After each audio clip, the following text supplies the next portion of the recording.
The emerald canopy blocked the sky, turning the afternoon into a humid twilight. Every step required a deliberate hack through the vines. The explorer swung the machete, the blade biting into thick stalks that sprang back like rubber. Sweat burned in his eyes, but he did not stop. The jungle floor was a carpet of rot and life, shifting under his boots with every stride. Thick fog rolled down from the peaks, swirling between the trunks like smoke.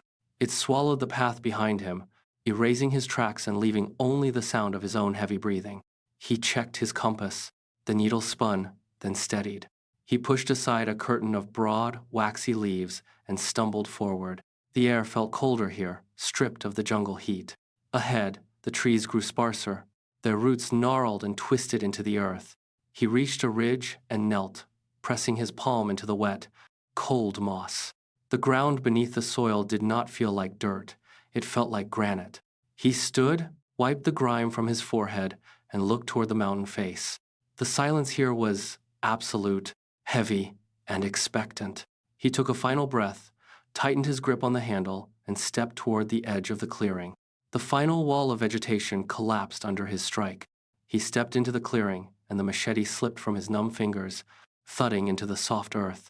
Before him, the mountain face did not rise as a jagged cliff, but as a deliberate, massive form. It was a stone elephant, frozen in a silent stride against the bedrock. Its trunk arched toward the canopy, a colossal curve of granite scarred by deep, vertical fissures. Centuries of growth had claimed it. Thick, tangled vines wrapped around the pillars of its legs like parasitic ropes. Erosion had worn away the surface, leaving the stone pitted and raw, yet the anatomy remained unmistakable. A massive tusk, cracked and jagged, jutted out into the mist, catching the faint light filtering through the trees. The explorer walked forward, neck craned back, his gaze tracing the immense reach of the forehead. He stopped near the base, dwarfed by the sheer mass of the stone foot. Rainwater bled from the cracks in the elephant's skin, carving dark, glistening paths through the moss. Hidden for centuries, deep inside the mountains, stood a forgotten giant no one dared enter. The wind shifted, and for a moment, the fog cleared entirely, exposing the full, haunting scale of the mountain-carved beast. The explorer circled the massive stone pillar, his hands tracing the cold, uneven surface. He stopped at the very base, where the elephant's leg met the solid mountain bedrock. A thick curtain of hanging moss obscured the stone, swaying in the damp breeze. He reached out, his fingers digging into the matted greenery, and pulled. The vegetation tore away in clumps, revealing a sharp, vertical line etched into the rock. It was a doorway, perfectly flush with the surrounding granite, reinforced by a frame of weathered, darkened metal. He pressed his shoulder against the stone and pushed. The door did not budge. He braced his boots against the uneven floor, leaned his entire weight into the frame, and shoved again. With a low, grinding groan of stone against stone, the threshold shifted. A sliver of blackness appeared, wider than his hand, exhaling a gust of stale, frozen air that smelled of dry earth and centuries of stillness. What looked like an ancient monument was hiding something extraordinary. He squeezed through the narrow gap, the rock scraping his shoulders. The light from the jungle vanished instantly. He was swallowed by a vacuum of silence, the darkness so thick it felt tangible against his skin. The explorer thumbed the switch on his light. A sharp, white beam cut through the suffocating dark, hitting a wall mere inches from his face. Dust motes boiled in the sudden glare, swirling like liquid gold in the narrow path. He took a hesitant step forward, his boots crunching on layers of calcified debris. The beam drifted upward, revealing a ceiling draped in thick, silver spiderwebs that clung to the stone like tattered lace. He swung the light across the chamber.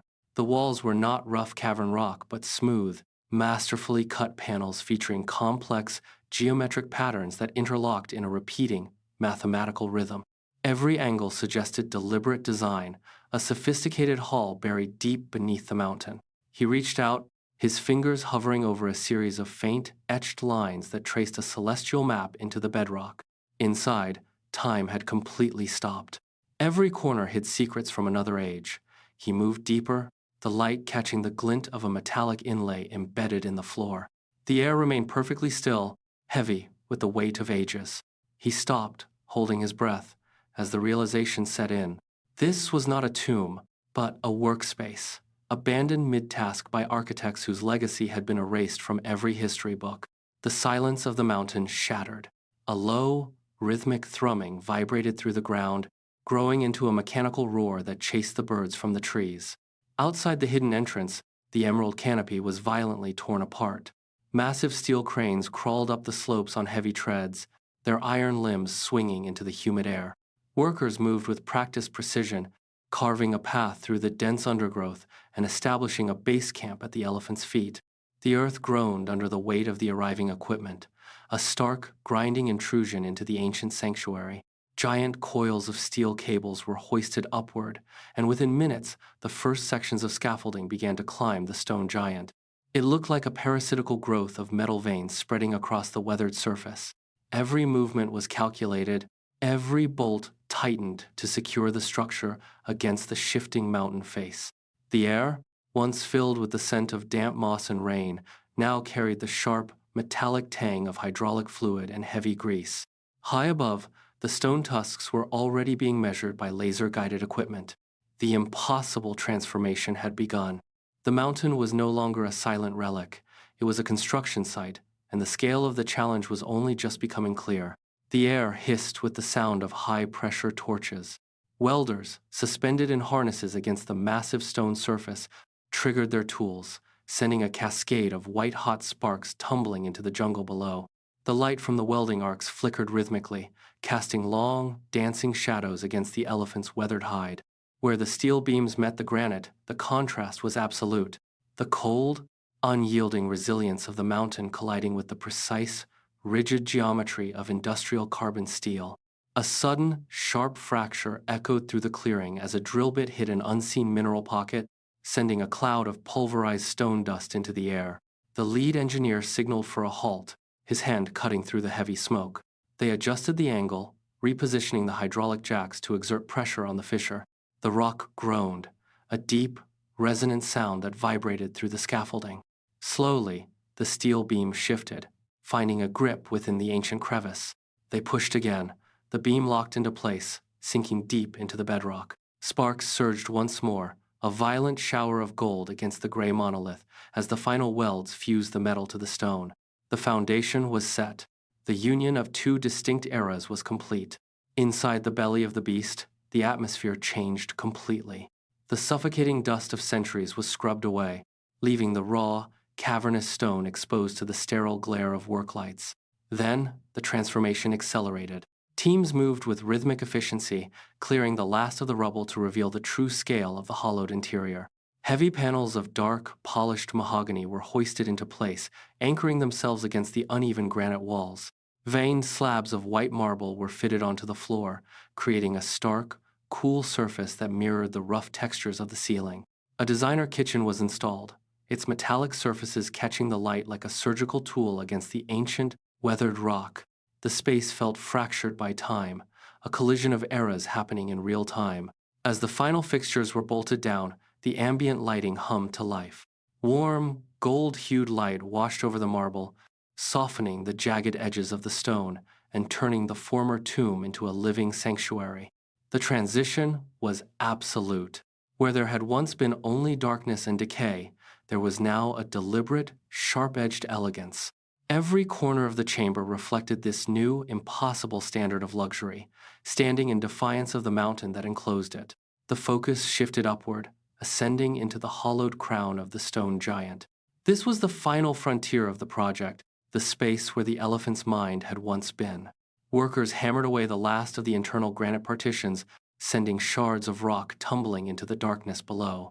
With the final ceiling slab removed, the interior space opened up into a vast, hemispherical chamber. The team hoisted the reinforced glass segments, guiding them into the custom-forged steel frame with surgical precision. Each pane clicked into place, sealing the summit against the humid jungle air. As the last seal was tightened, the transformation was complete. The ceiling vanished into a seamless, transparent dome. The jungle canopy, once a distant threat, now flooded the room from every angle. It was a panoramic suspension, a glass bubble floating above the emerald expanse.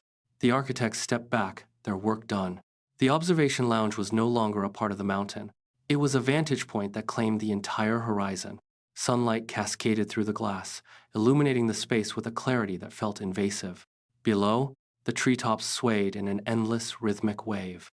The ancient beast now possessed a new kind of vision, a sightline that spanned the wild, proving that even the most grounded relic could be elevated to a masterpiece of modern design.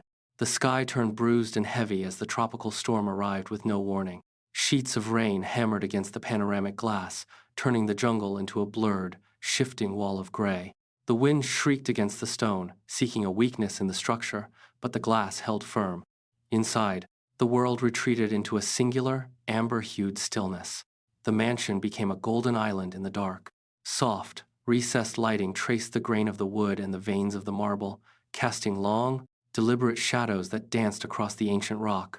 Outside, the tempest raged, lashing the mountain with relentless force. Inside, there was only the steady hum of climate control and the absolute silence of a protected space. The explorer moved through the lounge, watching the water cascade in thick, rushing rivers down the exterior panes.